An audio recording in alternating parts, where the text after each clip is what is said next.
Bientôt à la tête d'un nouveau programme dédié aux régions de France, Thomas Hill a dévoilé l'identité de cette personnalité qu'il ne compte visiblement pas réinviter de sitôt.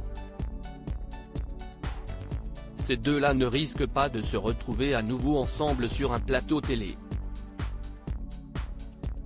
Thomas Hill, l'ancien présentateur de la quotidienne sur France 5 a changé de maison. Ou presque.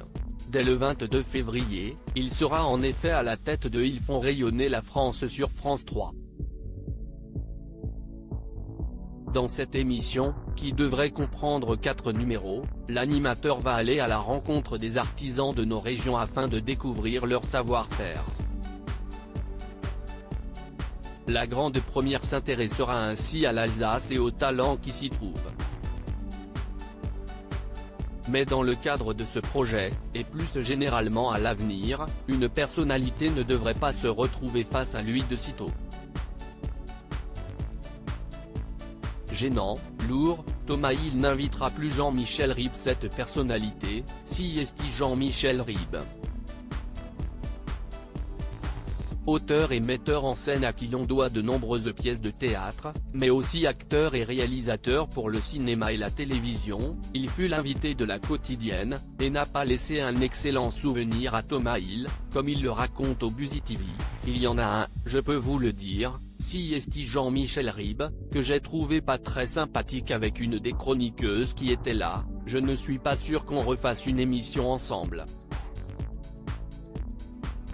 L'animateur lui reproche son côté assez dragueur, j'ai trouvé ça assez gênant pour tout vous dire, je lui ai même dit en cours d'interview à un moment, et ça a calmé la tension. En cause, sa blague lourde lorsqu'une chroniqueuse, qui essaye de lui faire deviner quelque chose lui demandait s'il veut donner sa langue au chat, ce dernier lui répond je vous donne ma langue tout court, j'ai trouvé ça extrêmement lourd. Thomas Hill regrette ainsi que certaines personnalités ne se soient pas mis à la page. En 2020, le directeur du théâtre du Rond-Point avait fait polémique en signant une tribune contre une supposée cancel culture importée des États-Unis dans Marianne. Thomas Hill, de l'animation à la production au-delà de Ils font rayonner la France, Thomas Hill a d'autres projets en tête, notamment en prenant la casquette de producteur. Il va ainsi lancer la version française de Hitlist sur M6, un programme de blind test musical qui sera piloté par Elodie Gossuin et Issa Doumbia. La chaîne la proposera quotidiennement dans les prochaines semaines.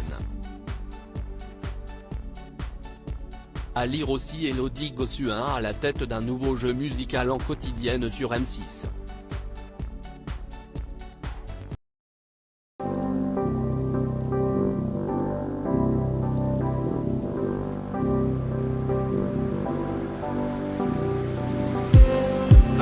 Just need